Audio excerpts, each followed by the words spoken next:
Hello, everyone, and welcome back to Bacon. Also, welcome back to Cinderella Phenomenon Evermore. We're still on Claude's route. Make sure not to press start by accident again. Let's see, which one of these was it? I'm assuming it was. Let's see. Yes, here we are. I'm guessing that's the correct one. And there's one decision I think that we're still waiting on to see if it was right. Let's see. The hallway is lively in the late morning, but I barely pay attention to the servants I pass as I make my way through. Oop. I think I accidentally double-clicked that. Let's Scooby-ick. Nope, we're good. A few of the servants notice my hurried pace and stare after me, no doubt curious as to why I am rushing down the halls. I ignore them. What reason could Parfait have for summoning me so late? And if my voice sounds a little stuffy, that's because I am a little stuffy. No. I was woken this morning by a knock heralding a letter delivery. I need to use the word heralding a lot more. It was marked as urgent and had been sent by Parfait earlier today. Parfait prefaced it with an apology, then explained that she and Delora had something that they needed to discuss with me. Apparently, it cannot wait. Everyone planned for a late breakfast today so I could sleep in too. Klaude was already gone when I woke. I was expecting as much considering today is my birthday and he has been the one heading the plans for it. I was trying... Sometimes whenever I attempt to have sort of a thought as I speak, that interrupts me because I can't think and speak at the same time, which is probably why I get into so much trouble sometimes. Yeah, I'm kind of curious as to, we're going to find out, but I'm kind of curious as to what this emergency could possibly be, too. It's her birthday, and she was purposely expected to be able to sleep in. Parfait's got to know how tired and everything she is, how stressed out everyone's been about this. So, if it is sort of an emergency thing, why couldn't she have come to visit herself, so that way they can just have the meeting already done and over with, versus going to the thingy? So I'm thinking it was probably something she could have discussed with her here at the palace so that she didn't have to go running out and blah, blah, blah. Or it was something she felt needed to be private and she felt that the inn, I forget if it's just an inn or a restaurant or a bed and breakfast or what it's considered. But either way, maybe she figures that one is more private. So those are my two guesses, is that Parfait being rude and or she just thinks the other place would be more private. I don't know why I said and or, but you get what I mean. I have already told my family that I will be missing breakfast on account of Parfait's letter, but I have yet to see Klaude. I turned the corner in a rush and only barely managed to stop myself from colliding with someone coming down the other side of the hall. Lucette! I step back from Klaude as he stares at me, looking flustered, as if he too had been running. I heard that you were leaving the palace for some personal business. Parfait sent me an abrupt letter this morning saying that she had something to discuss with me. Klaude looks clearly disgruntled by this news. On your birthday? That's what I'm saying, bro. Oh. He suddenly falls to his knees and clasps my hand in his. I am startled when he presses his lips to the back of it and smiles. A very happy birthday to you, my beautiful Lucette, my love, my sunshine, my beautiful betrothed. The greeting is so familiar I cannot help but blush. Klaude cocks an eyebrow at me as he stands. He leans forward and plants a quick kiss on my lips, and I almost stumbled over quick kiss. Alright, now that I've done what was necessary. You only did that because it was necessary, not because you enjoyed it and that you wanted to fluster her just to be silly because you love her? Come on. He looks at me again, disgruntled. They're really doing this on your birthday? That's what I said! Apparently so. Klaude grunts a response before shrugging his shoulders. And that is the case. He takes a step toward me. Would you allow me to accompany you? I had something special planned for breakfast, but if you cannot be there, I'd rather be by your side at least. I can leave early to make sure that things here are taken care of. Was he rushing to catch up to me for that reason? But if he tags along, won't he be more pressed for time? Honestly, my first instinct is just allowing to tag along. You guys aren't really being able to have a lot of time together, and it sounds like this might be something personal, most likely involving your powers or something. He would want to be involved in that. Being that he is your future husband, any of those really big major decisions, he should probably at least be a witness to, even if he isn't the person that does the final deciding, if that makes sense. Because this one, I just imagine, is only going to hurt his feelings. I know it's going to hurt his feelings. There's like no arguing there. That will hurt his feelings 100%. He's the one that insists on tagging along, and I always appreciate Claude's company. Perfect. I will meet you at the palace gates in a few minutes then. I just need to tell everyone that I plan on being out for a short time. He ducks and plants a kiss on my cheek before rushing off, leaving me to once again walk down the corridors on my own. I do not have to wait long for Klaude to appear at the gates. Sorry to keep you waiting, Lucette. He glances around the clearing. No carriage? I asked, but they have yet to prepare one. Perhaps we should just walk to the Martian. I stifle a sigh. And I had also forgotten the name of the Martian, which is why I wasn't saying the name, so I was just trying to say what the type of establishment was instead. I stifle a laugh.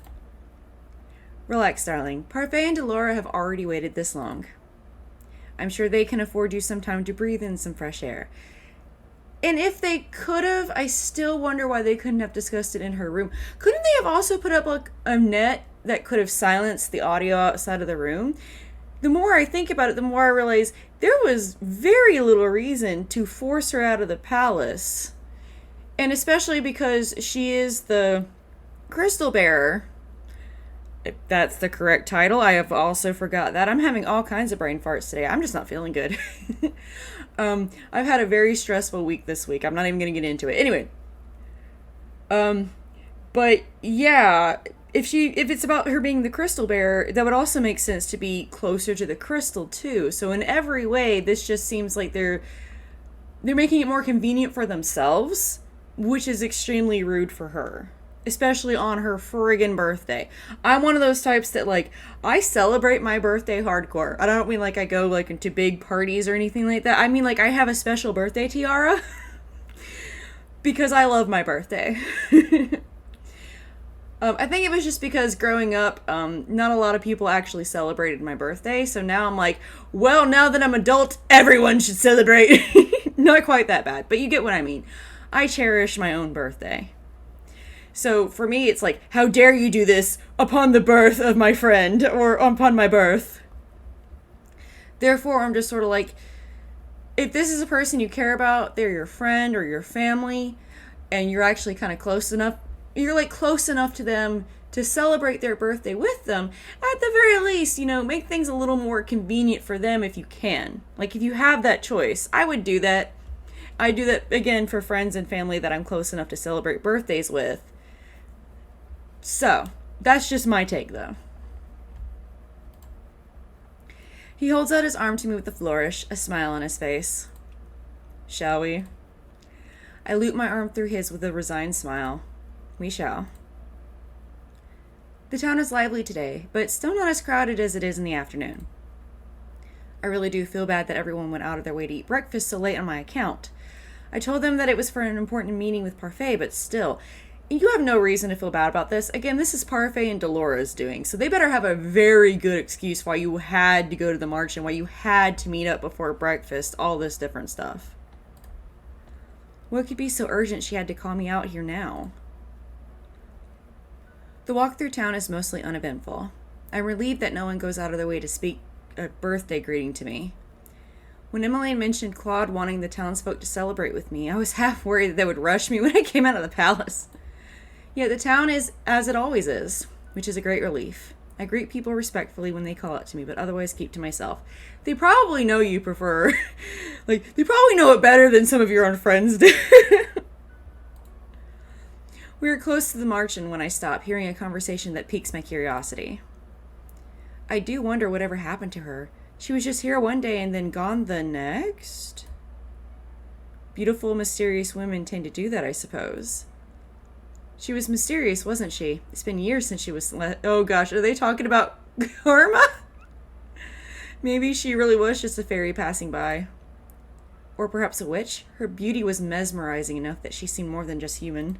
If this is gonna be karma, I'm gonna laugh so hard. She had a rather mysterious name too, didn't she? It is Miss Karma! Miss Karma! I cannot believe people are still talking about its disguise from 2 years ago. I mean, to be fair, my first reaction, if anyone remembers, was to make a mommy joke, so I can believe it. I cannot help but glimpse at Klaude, who is grinning at me mischievously. Perhaps one day the enigmatic Miss Karma will appear in town again. Is she a fairy or a witch? None may ever know. It is indisputable, however, that she is the second most beautiful lady in the realm. Second most beautiful? It is not like you to be so humble. Klaude looks at me pointedly. Well, she certainly isn't as lovely as another fair maiden that I know. Klaude's only response is a wink. I continue to walk, my eyes now on the margin. I wonder how the townsfolk would feel if they realized that Miss Karma somehow became the crown prince of Angial. Oh, I would love to know. Cheated feels like it would be putting it mildly. When I finally arrive at the marching door, I stop, relishing the nostalgia that comes over me. I'm still giggling about it. Oh man, if he started getting into a habit of like coming into town as Miss Karma, I would love that. I do most of my magic practices at the palace and forest now, which means that I barely have reason to come to the margin. 2 years ago, this place was lively, always crowded with patrons who were seeking to break their curses. Ever since I became the TAVERN bearer, okay, so she is the bearer, and dispelled those curses on my own, the place has become significantly less busy. Now it is just a normal tavern. Tavern! Bearer tavern. Got it. Though I hear many of the previously cursed still come here. I put my hand to the door and pause. It feels as if the margin is holding its breath. I should make this quick. It's almost noon and I cannot miss lunch as well. I turn the doorknob and step inside. I am expecting quiet and serenity, but the moment I step foot through the front door, there is a loud outburst of sound from every direction of the room. Oh no, they didn't do this to her just to do a surprise party, did they? Oh no, that is so inconsiderate! Happy birthday, Princess Lucette. The words are only the primary greeting. After them comes a shower of petals that fall from the ceiling. I realize as they fall to my feet that they are white. Lily petals? I stare at the sight before me with wide eyes. The margin is mostly unchanged, except for a few flourishes here and there. Lilies line some of the shelves, and I can see through the doorway that the tables in the tavern area are decorated. Finally, I notice the group of people gathered by the door. I live for moments like this, where I can see our ever-so-stoic princess stunned into silence. This was rude. Okay, so I like surprise parties just fine. I would love it if somebody had like a surprise party for me. And I think that it, in general, is like very heartfelt, very sweet of them. But this was rude. Like, maybe you should have talked to Klaude about what her schedule was that day and planned it to be like a surprise party for later or for midday, maybe for lunch. Instead, you made it sound like it was an emergency, which is why she was rushing. She missed her breakfast with her family. She missed getting to sleep in. This was so rude. They all put their schedule around her for her sake, for her birthday, except you guys who just decided you're going to do whatever. Like, again, I know this was a very sweet gesture, but I can't help but be angry. I would have actually told them, you made it sound like this was a genuine emergency. My family and I already had plans today. I appreciate everything you did, and the decorations are lovely, but why did you make it sound like this had to happen right this second? I've been extremely busy. This was going to be the first day in forever that I was going to be able to sleep in. And again, there was special breakfast plans with my family and my fiance. This was so incredibly rude. I would not have been able to enjoy it. I'd be angry. Mind you, I would try to stay as polite and civil as possible because it's still, again, a very sweet gesture. Under normal circumstances, I would have loved it. But this should have been something you guys did on a different day or at a different time and conferred with Klaude about it. Because he also had plans for her for at breakfast to go along with her schedule, to go along with everyone else's plans. Oh my goodness. If it turns out that Klaude actually did help to make this surprise, and so did her family, then the one thing I would still be annoyed about is the fact that she did not get to sleep in, which is something that, like, her family and her, again, had planned for, because when is that ever going to really happen that often? Especially when she becomes queen. Holy crap. One would hope that she would find a surprise party surprising. I came here for urgent business.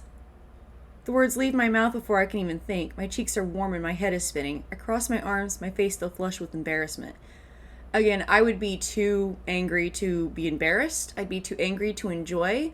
And I'd be looking around at them like, you guys are a gang of assholes. I turn to glance behind me and see Klaude looking at me. He is smiling at me smugly, as if in triumph. Okay, so he was involved. But again, that would turn my anger towards him as well, because my family and I had plans. And it would be, again, the only time that I would ever get to sleep in. So, thanks, fiance. Thank you, friends. Klaude, you knew what was going on. Like, is the family here too? That would make it different. If the family's also here at the surprise party, and that they all had planned it this way, the only thing I'd be annoyed about is not getting to sleep in. But I would slide past that pretty fast. Like, if the only issue at this point is just sleeping in, I can get over not getting to sleep in. Like, maybe I could plan for a different day to sleep in, but again, especially when she becomes official queen and everything, married to this guy, when is she going to have the chance? Like, even if she plans for it, emergencies happen constantly. There's going to be too much business going on. So again, it would have been nice if you guys had considered that. But that's a lot less annoying than, say, if he ignored her family. You knew about this all along. But of course I did. Karma. Please tell me the family was involved. So what he said at the palace was a well-crafted lie? You forget that I am very good at keeping secrets. I step into the room, the surprise finally sinking in. Well, at least that was the correct response. I knew the other one would hurt his feelings, probably. I step into the room, the surprise finally sinking in. I look around and see familiar faces I haven't seen in a while. Even more surprising, my family and Lance are among them. Oh, thank goodness. Oh, thank goodness. So the only thing that they didn't do was let her sleep in. Oh, there's so much relief. I saw them all before I left the palace. How did they get here? They probably took the carriage, which is what forced you to walk. When I asked for explanations, I am told that the royal family was transported to the Marchen by Waltz, who used a transportation spell. I mean, the carriage theory would have worked too. Just saying. Everyone else has been gathered in the Marchen before that, making arrangements and setting up the impressive array of food I can see in the tavern. Although the venue is small, it is more comfortable. This is so much nicer than a grand party at the palace. No formalities are required. And now that we know that no one was being overly selfish or rude, it makes it a lot better that way too. I much prefer the nostalgia of the Marchen to the stiff royals. I am led as the guest of honor into the tavern area. There is, sure enough, a banquet set out on all the tables. Some of my favorite foods are on the menu, and it is impossible to miss the drinking fountain. Is that a drinking fountain filled with a special birthday juice, princess? Special birthday juice? There are fancy goblets laid out just beside the fountain, already filled with the concoction. The goblets on their own are not telling, but I recognize the chameleon topper. Oh, this is the juice that Emmeline was tasting in the dining hall. Emmeline moves to stand in front of the drinking fountain, a bright smile on her face. I notice Lance standing with her. More likely than not, he had been assisting her with this since he arrived. Emmeline gestures to the goblets and the drinking fountain behind them. I present to you Lucett's special drink, the chameleon. There's a round of applause, followed by very confusing muttering. Dolores snorts. And here I thought this was a celebration for the princess. Emmeline. Lucette insisted we call it that. Okay, I think that was the decision. Because I don't really remember much at the beginning, unfortunately. So that was the decision that I thought we might be waiting on, though, I think. There might be another one, actually. Why do these take so long? Klaude looks at me mournfully. Did you really expect me to call it anything else with such a topper on it? But Lucette, I have no problems with the name. It was your idea, after all. Aw. I'm amazed. I didn't even know you could blush, Karma. Yeah, that's little brother right there. It's a trick of the lighting, nothing more. Everyone scatters in different directions at that point. Some make their way immediately to the food tables, while others begin to engage in conversation. It is a small get-together, but the people here are all comfortable enough with each other that it is easy for them to converse. Somehow, even despite the fact that the royal family should look out of place, they do not. Maybe it is the fact that they have already met everyone at the tavern before at the palace. Even Lance seems at ease. I am just able to make my way over to the large food display when a familiar voice stops me in my tracks. It's been too long, Princess. I miss seeing your radiant scowl. Every time I think he's changed, this happens. Chevalier laughs when I frown at him. And there it is. I'd much rather see you smile, though. It is your birthday, after all. 2 years ago, when I lifted Chevalier's curse, he remembered that he was a doctor. He became more serious after that and went back to his work with a commitment that surprised everyone. I hear that because his clinic is close, he visits the Marchen often. How have you been? I've been well, Princess. I have to thank you for your recommendation a month ago. My recommendation? You recommended my clinic to a renowned nobleman. Lord Decimond, was it? One recommendation led to another, and now I have an influx of patients. Isn't that, what's-her-face's, husband? I found out not long ago that Chevalier frequently refused gold from people out of his own selflessness. Because I could not convince him to take the gold, I recommended a nobleman to his clinic instead. Now he has no reason to refuse payment. It is my pleasure, but please make sure to keep some of the gold for yourself. I hope you won't put Lucette's effort to waste with your selflessness again. Oh, selflessness again. My bad. Klaude suddenly stands beside me with a scowl on his face. We equally do not like this guy, but me more so, I'm pretty sure. A pleasure to see you too, Your Highness. Both men frown at each other. For some reason, they are still curt with each other. I would still be curt with him too. I don't know why you're nice to this guy. But do they really need to act like children? Now, mind you, he is a really good doctor, so I would have done the recommendation thing too. But overall, I have no reason to like that guy. You guys already know my feelings on this. Oh, Lucette. Lance suddenly appears at Chevalier's other side with a bright smile. I came to ask. Oh! He looks at Chevalier, who is staring between him and Klaude with wide eyes. There's two of you? Lance laughs. I would be Claude's brother, yes. I am Prince Lance of Brigantia. It is an honor to meet you. Sparkle, sparkle. An honor?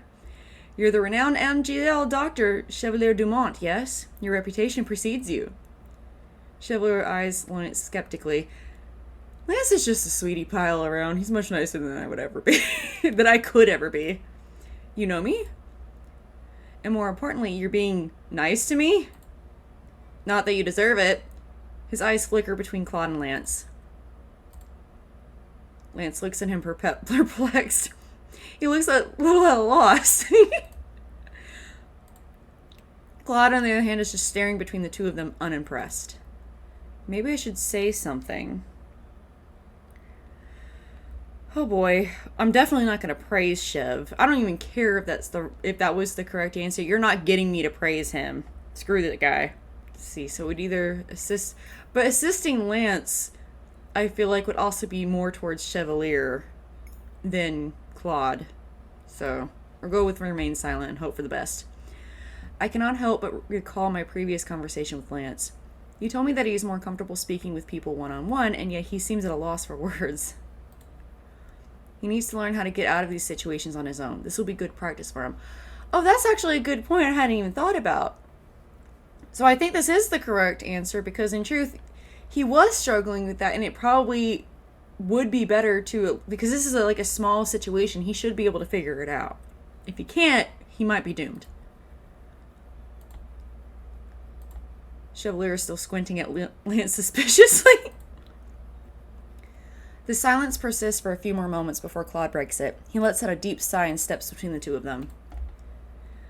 You call me judgmental, and yet you're already assuming things about my brother. How very hypocritical of you. I hadn't thought about that either, but that is also true. Lance is... Klaude shrugs. Lance is not me. No, Lance is definitely easier to get along with than Klaude. Lucette? Okay. Yeah, he is, but in a situation where Klaude was very justified in both Chevalier's route and his own route.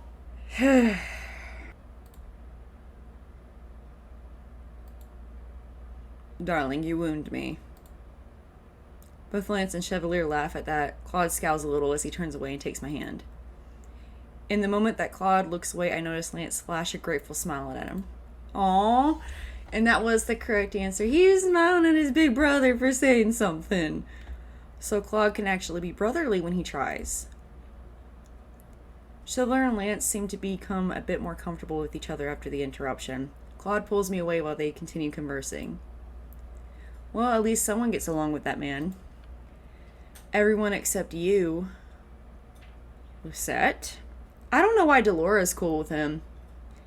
She's one of the ones that Chevalier was hitting on, and she did not appreciate it in the slightest. Delora comes off as the type that would not appreciate him either, would not like him, would not want to be friends with him, would be civil for everyone else's sake, especially Parfait's, but overall, no. And Lucette, I don't understand why she gets along with him. I remember apparently at some point in Claude's route, he did say something to her to kind of help her out a tiny bit, but even then it was just like so minuscule, and he ruined it, if I recall correctly, by still being a creep. I don't understand. Klaude shrugs. Some things do not change. We part ways after that, Klaude going to speak with my family while I make my way toward the marching borders. Princess! Walt strides past the conversing Lance and Chevalier to greet me. Hello, the favorite, love of my life, the one I prefer overall, Waltzy. Waltz, your name and your appearance, I love you. Anyway, if it isn't Angiel's favorite magician. My favorite magician too. Favorite is a bit of an overstatement, but thank you. No, it's not. How have your lessons been going? I assume they have been a success as you haven't made my last 3 lessons with Delora. I was actually going to apologize for that. There is no need. There are young witches who require your counsel a lot more than me. Shortly after Waltz's curse was dispelled, he made good on his deal to help teach me magic. I used to see him more often, but he decided that he was going to become a magic tutor for young witches. Waltz is very good with children. However, Tunaburn responsibility's been. Princess? I've been having more nightmares recently, but it is no cause for concern. Waltz, stop. I can see you already worrying. It's in my nature to worry about my friends, you know. Waltz has been helping me remember some of my lost memories now that he is no longer cursed. With his help, I have been able to recall our previous friendship. Okay, I like that they still include that in other routes. Like, I know that there are some details from each route that are always going to be the same, but then they also change up things for each route as well. And I wasn't sure if that was maybe one of them. So, that is nice. Today is a day for celebration. You're not allowed to worry about me. But that is an order from your princess. Walt smiles as he puts a hand on his chest and bows. I have no choice but to obey them, I suppose. Our conversation turns to more lighted-hearted things after that. Lighted-hearted things after that. Wow. The jovial hours pass by in a blur, with the exception of Jurian and Garland, who are both back at the palace because of their important night duties. Aww! Everyone I know is here. It is a pleasant break to catch up with all of them. Come on! The knights deserve some time too. Oh, didn't they mention before that they come to the marching pretty often though? Okay. After some time, a large cake is brought floating in by Parfait. Oh, that's cute! I like it!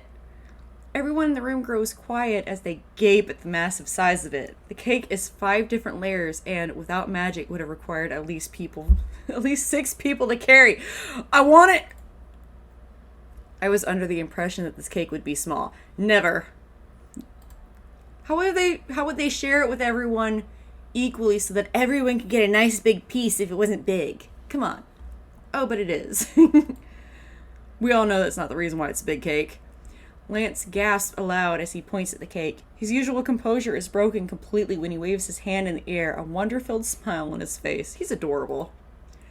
A Brigantian top cake. I haven't had one in years. A what?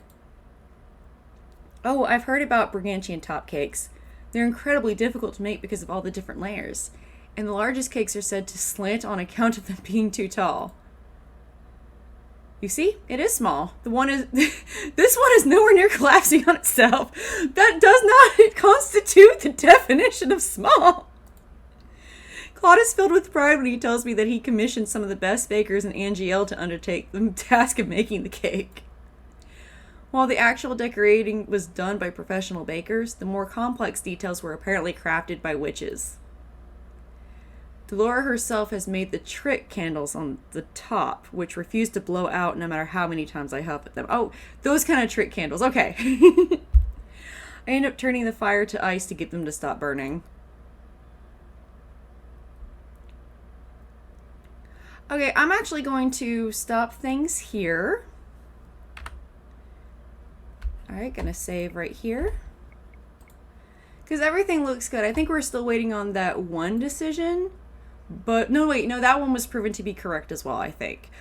I don't know anymore. Anyway, thank you guys very much for joining me. I am Bacon, and this so far has been Cinderella Phenomenon, Evermore, Klaude's Route. And we are in Chapter 3, and I do believe that it's only 6 chapters, and I think we're at least halfway through Chapter 3, if not kind of close to the end. We'll see you next time. Thank you guys very much for joining me. I am Bacon. Blah, blah, blah. I had to redo. Have you ever had just your thoughts just totally escape you, so you keep having to repeat yourself over and over again? It just keeps happening over and over again? I don't know. It's probably my ADHD. Anyway, you know what? It's exactly my ADHD. I'm ruining everything! Okay. If you like the video, feel free to like the video. If you like me, feel free to like, subscribe, share, comment, all that lovely stuff. And I will see you guys next time. Bye-bye!